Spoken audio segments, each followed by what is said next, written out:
வணக்கம் மக்களே! நான் உங்க சரவண பெருமாள். ரீசென்ட்டா நான் 3ஆம் பிறை என்னும் புக்க படிச்சேன். இத எழுதினது வேற யாரும் இல்லைங்க. நம்மளோட மலையாள சூப்பர் ஸ்டார் மம்முட்டி அவர்கள். அவரோட வாழ்க்கையில நடந்த நிகழ்வுகளெல்லாம் தொகுத்து ஒரு புக்கா எழுதியிருக்காரு. இதுல ஒவ்வொரு தலைப்பு கீழயும் அவரோட வாழ்வுல நடந்த முக்கியமான நிகழ்வுகள குறிப்பிட்டு, குறிப்பிட்டு எழுதியிருக்காரு.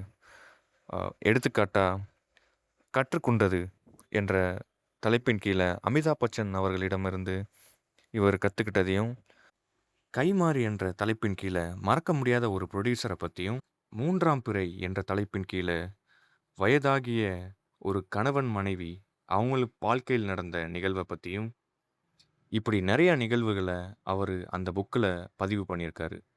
இதுல எனக்கு புடிச்ச முதல் ரசிகனின் ரத்தம் தேய்ந்த முகம் என்ற நிகழ்வ நான் உங்களுக்கு சொல்லணும்னு ஆசைப்படுறேன். மம்முட்டி அவர்கள் அப்போ லா படிச்சு முடிச்சுட்டு கோர்ட்ல லாயரா பிராக்டிஸ் பண்ணிக்கிட்டு இருந்தாரு. அவர் ஜூனியர் என்றதால வேறு எங்கும் அவரு போக மாட்டாரு. கோர்ட்ல நடக்கிற கேஸஸ், ஆர்க்யூ பண்ற விதம், லாயர்ஸ் எப்படி ஒரு கேஸ அணுகுறாங்க அப்படிங்கிறத அங்கிருந்த சக நண்பர்கள் கூட அவர் பிராக்டிஸ் பண்ணிட்டு இருந்தாரு.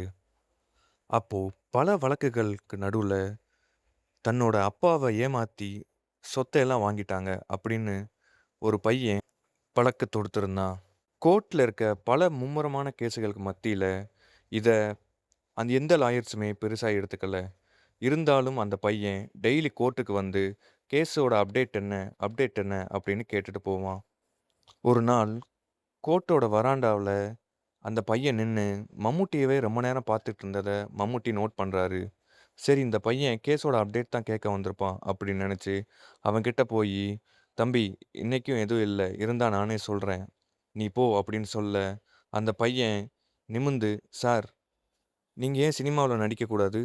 உங்களுக்கு சினிமால நடிக்கிறதுக்கான முகவெட்டு இருக்குது அப்படின்னு நான் நினைக்கிறேன் அப்படின்னு சொல்ல, இத கேட்ட மம்முட்டி அவர்கள் அதிர்ந்து போனாரு. ஏன்னா, சினிமால எப்படியாவது நடிக்கணுங்கிற வெறி காரணமா தான் அவர் இந்த ஊருக்கே வந்திருக்காரு. அங்க வந்து பிழைப்புக்காக இந்த லாயர் தொழில பண்றதும் அவருக்கு ஞாபகம் வந்துச்சு. எப்படி இந்த பையன் நம்மளோட மனசுல இருக்கத கரெக்ட்டா சொல்றான்? இந்த கோர்ட்லயே மம்முட்டி அவர்கள விட வாட்ட சாட்டமாவும், அழகாவும் இருக்கிற நெறைய பேர் இருக்காங்க. ஆனா, அந்த பையன் அவங்க கிட்டலாம் அப்படி சொல்லல. ஸ்ட்ரெய்ட்டா நம்மகிட்ட மட்டும் வந்து, "நீங்க சினிமால நடிங்க சார்.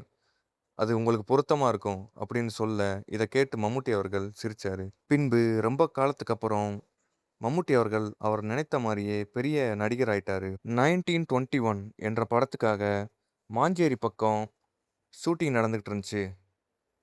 இது ஒரு நதிக்கரையில நடந்துகிட்டு இருக்க, இன்னொரு பக்கம் ரசிகர்கள் கூட்டம் மம்முட்டி அவர்கள காண திரளா நின்னுட்டு இருந்தாங்க. கூட்டம் அதிகரிக்க அதிகரிக்க நெரிசலும் அதிகமாச்சு. நெரிசல கட்டுப்படுத்த போலீஸ் நாலாபுறமும் கயிறு கட்டி வச்சிருந்தாங்க. பட் கூட்டம் அதிகரிக்க அதிகரிக்க மக்கள் வெள்ளம் அந்த கயிற பிச்சிட்டு வர ஆரம்பிச்சிட்டாங்க. திடீர்னு கலவரமாயி போலீஸ்காரங்க லட்டி சார்ஜ் பண்ண, அங்க இருந்த மக்கள் எல்லாம் நாலாபுறமும் தெறிச்சு ஓட, இத இன்னொரு கரப்பக்கம் இருந்த மம்முட்டி அவர்கள் பதறி போயி நதியில குதிச்சு மறுகரைக்கு ஏறுனாரு. பட் அங்க அவர் வர்றதுக்குள்ள பெரிய தள்ளுமுள்ளாயி ஒருத்தர ஒருத்தர இடிச்சு போலீஸ்காரங்களோட அடி தாங்க முடியாம ஓடிக்கிட்டு இருந்தாங்க. இத பார்த்த மம்முட்டி அவர்கள், "நிறுத்துங்க, நிறுத்துங்க" அப்படின்னு முதல்ல சொல்லி பார்த்தோம். அதுக்கப்புறம் கத்தி பார்த்தோம். ரொம்ப நேரத்துக்கு அப்புறம் எல்லாரும் மம்முட்டி அவர்கள பார்த்தாங்க. அப்போ திடீர்னு ஒரு கை வந்து மம்முட்டி அவர்கள புடித்து, "சார், என்ன ஞாபகம் இருக்கா? பஷீர், பஷீர் சார்" என்று சொல்ல, மம்முட்டி அவர்கள், "எந்த பஷீர்? எங்கிருந்த பஷீர்? எனக்கு எதுவும் தெர்ல" அப்படின்னு சொல்ல, பக்கத்துல இருந்த போலீஸ்கார் லட்டியால பஷீரோட தலையில அடிக்க, ரத்தம் கொட்ட ஆரம்பிச்சிச்சு. இத பார்த்த மம்முட்டி அவர்கள், "நிறுத்துங்க, நிறுத்துங்க" என்று சொல்லி முன்னேறி போக, ஒரு 10 அடி போனதுக்கு அப்புறம் தான் ஞாபகத்துக்கு வருது.